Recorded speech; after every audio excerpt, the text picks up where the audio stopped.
Hey, what's up mga paps? Welcome to another Ilonggo Dad video. Just a quick one. I-share ko lang sa inyo ang mga na-realize ko bilang padre de pamilya subong nga nag-agi kita sa pandemic. Sa nagsugod ang lockdown kag quarantine, wala labot sa virus ha. Ginkulbaan kita sang aton nga mga income. Basi madulaan kita obra, basi maperde negosyo ta, kay wala na kita customer, mga amo na bala. I'm sure nga amo gid ni ang main concern sang kalabanan nga padre de pamilya, ang maapektuhan gid ang ila income. In my case, kay ara ako sa sales, nagkabalaka man ako kay base wala na ako sang may mabaligyan. Pero thankfully, wala man ako nadulaan obra. Pero kilanlan ko gid mag-adjust sa work from home nga klase sang setup. So kay permi na lang ako sa balay, damo ako na diskubrihan. Tanan nga mga guba kag mga kulang-kulang sa balay, mas na-notice ko na. Kadamo gali. May mga guba nga mga electricals, mga leaks, appliances nga nagapalya, damo lang ah. I mean, aware man ako ni sang una, pero ang difference lang gid subong is hindi ko na ma-ignore.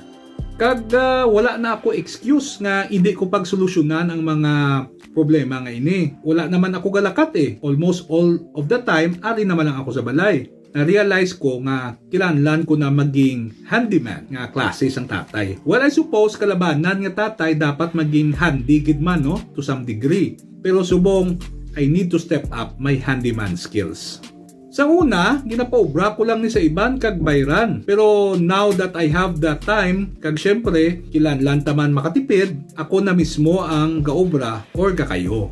Ang tatay ko sa una, dumduman yugid, ultimate handyman gito ya. Every time nga ara siya sa balay, damo gito siya sa mga DIY home projects. Naisip ko nga ilugon ko sa airpods, kag mga iuman ko di sa balay ah. First things first, dapat I have the right tools and equipment. Sa una, kompleto gid kami din sa mga tools, pero ambot naglatabo nga nagladula na. Siguro kay ginpanghulam bala sang iban kag wala na mabalik. Pero it's okay. Naisip ko nga baklon ko na lang kung ano ang mga kilanlanon ko at the moment.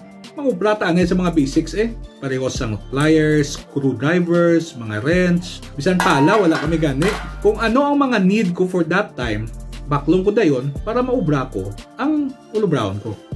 Ginaamat-amat ko lang ah.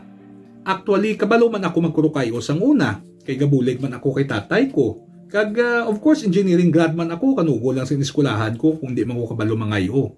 Pero galing bala overtime, wala ko na ginahimo ang mga amuni. So kulang na gid ako sa practical experience. What I did is gina-relearn ko na ang mga bagay-bagay as I go along. Tapos, ang mga hindi ko pa mabalan, syempre, isang YouTube lang na ang katapat niya. Sa sige-sige ko nga DIY sa balay, parehas ang pamanday, panubero, kag kung ano-ano pa, daw nalingaw na ako up to the point nga gusto ko nga ako na lang kakayo sa mga problema. Bisan mga guba sa salakyan, kag kung mga kayo sa appliances, daw mas confident na ako magmatumato. Na-realize ko nga bilang padre de pamilya, instinct mo gid gali iya ang mag-provide sa family mo.